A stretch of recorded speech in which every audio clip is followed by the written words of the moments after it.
Salut, c'est Thomas de la chaîne plusderénovation.com. Aujourd'hui, on se retrouve sur la chaîne YouTube de Brickofnet et je vais vous guider donc pas à pas pour réaliser la prise de cote avant de passer votre commande.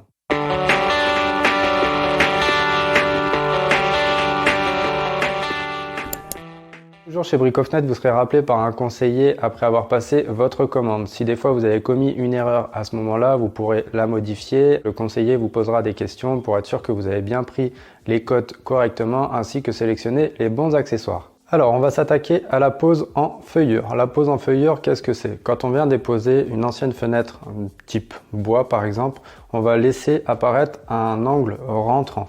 Donc je te montre derrière moi sur la maquette. Tu vois, si ça c'était mon ancienne fenêtre, elle aurait été posée comme ceci. Et lorsque je la retire, je viens faire apparaître du coup un angle rentrant.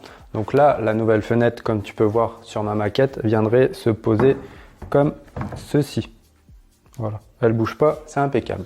Maintenant, je vais te montrer comment prendre les mesures pour la pose en feuillure. C'est très simple. Tu vas venir prendre 3 fois la mesure dans ta largeur et 3 fois la mesure dans ta hauteur, mais dans le fond du cadre.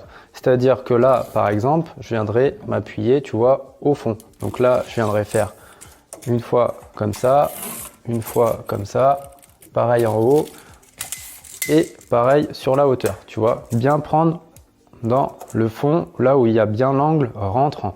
Donc là, tu fais une fois à droite, une fois au milieu, une fois à gauche. Tu vas garder la plus petite de tes mesures. Il faut faire attention également aussi à ce que la feuillure ne soit pas trop large. Si elle dépasse les 5 cm, vous allez avoir des problèmes pour réaliser l'étanchéité. N'oubliez pas de prendre en compte la hauteur d'allège. La hauteur d'allège, qu'est-ce que c'est? C'est la hauteur entre le sol fini et le bas de la fenêtre. C'est très important puisqu'il vous sera demandé cette cote au moment du point technique pour le placement en fait de la poignée par la suite lors de la fabrication. Voilà, une fois que vous avez pris vos codes, vous n'avez plus qu'à personnaliser vos menuiseries à vos besoins. Vous allez pouvoir retrouver donc les couleurs, le seuil, les poignées, le type de vitrage, le type de ventilation que vous souhaitez. Voilà, faites le bon choix, c'est très important pour personnaliser vos menuiseries à vos besoins. Et voilà, maintenant vous avez toutes les informations nécessaires pour réaliser les mesures et passer commande directement chez Brickofnet. Pour ma part, on se retrouve sur ma plateforme plusderénovation.com. Vous pouvez retrouver plus de 200 tutos dédiés à la rénovation. Je vous attends là-bas. Ciao!